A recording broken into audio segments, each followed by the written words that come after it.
Good afternoon, Cross Timbers. Today is March 4th, 2019, and I'm Mekenzie Garza. Tarleton's ROTC's upcoming Ranger Challenge, 23 are dead from Alabama tornadoes, and John Mayer starts a new foundation. These stories and more coming up next on Texan TV.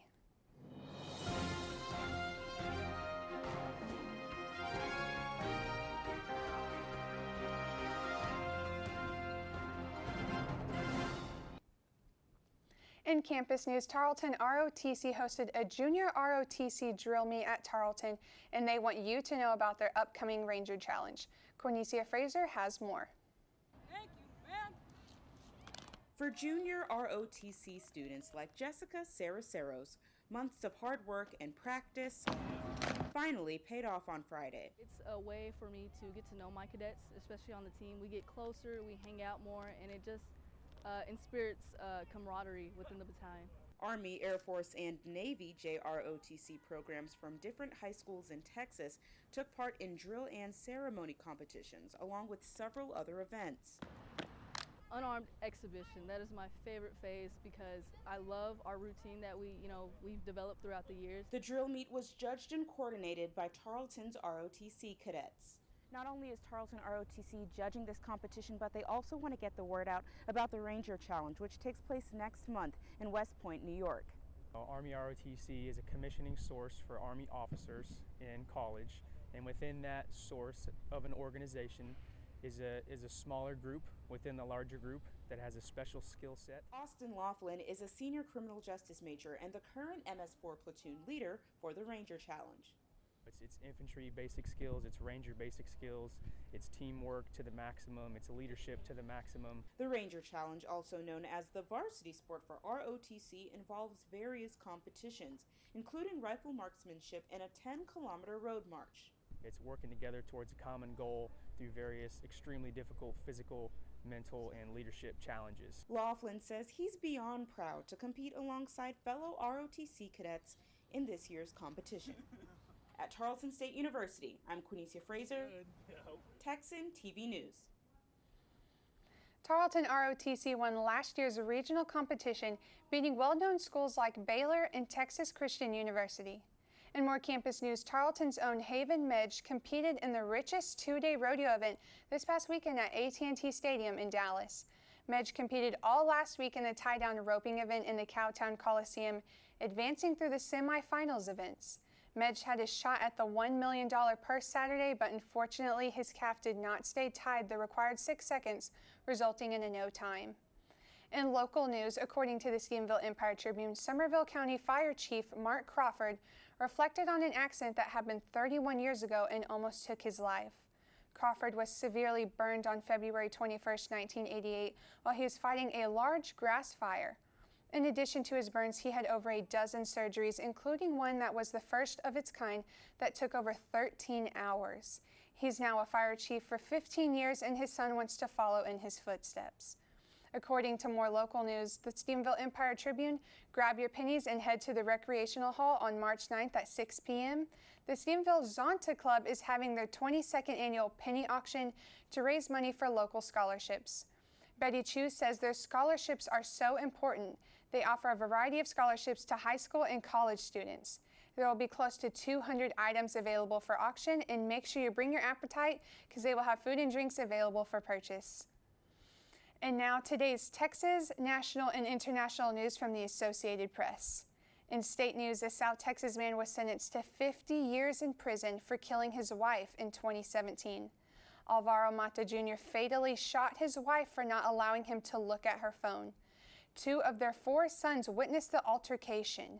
Mata pled guilty in January in part of a plea deal to avoid the 99 years he was facing and to keep his 4-year-old and 17-year-old sons from reliving the murders in court.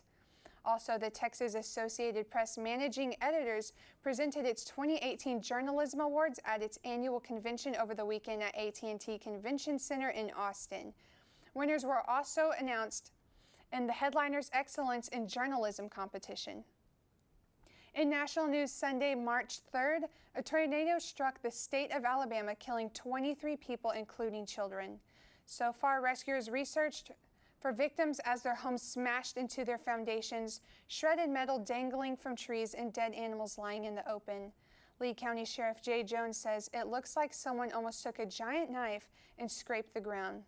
The National Weather Service said the tornado was rated an F3, which means a wind speed of 158 to 206 miles per hour. In more national news, opponents of President Donald Trump's declaration of a national emergency at the U.S.-Mexico border seem to have enough Senate votes to reject his move.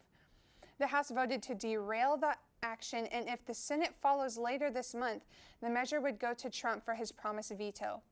3 Republican senators have announced that they will vote no: Susan Collins of Maine, Lisa Murkowski of Alaska, and Tom Tillis of North Carolina. In international news, a local official said more than 50 people are missing after a leaking oil pipeline exploded and caused a stampede in southern Nigeria. Video obtained by the AP shows a large blaze from the ruptured pipeline at night as villagers look on. A person is heard in the background explaining if they turn off the oil well from the station, the pressure inside the pipeline would reduce, causing the flame to burn out. Hundreds of people have died in the similar accidents in recent years in Africa's largest oil producer. Impoverished people are risking their lives to collect fuel leaking from pipeline of trucks. And in more international news, China is accusing 2 detained Canadians of acting together to steal state secrets Monday morning, just days after Canada announced it will proceed with a U.S. extradition request for senior Chinese tech executive Ming Wanzhou. Wanzhou was arrested in Vancouver on December 1st at the request of U.S. authorities. Since the arrest, a diplomatic furor has erupted and relations between Canada and China have become strained. Unidentified Chinese authorities were cited, saying that former Canadian diplomat Michael Kovrig, along with businessman Michael Spavor, violated Chinese laws by acting as a spy and stealing state secrets and intelligence. In sports news, according to Tarleton Athletics, the baseball team lost 9-7 to Angelo State in Sunday's series finale. Tarleton will be back home next weekend for a 4-game non-conference series against Eastern New Mexico beginning Friday at 3 p.m. Also, according to Tarleton Athletics, Tarleton basketball heads to Frisco for the Lone Star Conference Tournament Championship this weekend. The Texans open the tournament against Eastern New Mexico Thursday at 8:30 p.m. The Texans will begin Friday at noon against MSU, Texas.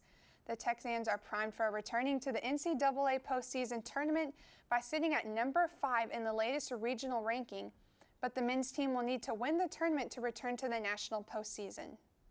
March has started cold, with the high being 35 degrees and the low 20, with winds of 10 to 15 miles per hour. Later in the week, we will see a higher temperature change around Thursday. Grammy Award-winning John Mayer is launching a foundation focused on the health of veterans through scientific research. On Friday, Mayer announced the Heart and Armor Foundation, which will focus on PTSD and meeting the needs of veteran women. Mayer has been working on this organization since 2012 alongside veterans, scientists, and clinicians. Mayer's father was a World War II veteran and said he is part of the reason this organization was started. This has been a production of Texan TV News, a product of Texan News Service from the Tarleton State University campus in Stephenville, Texas.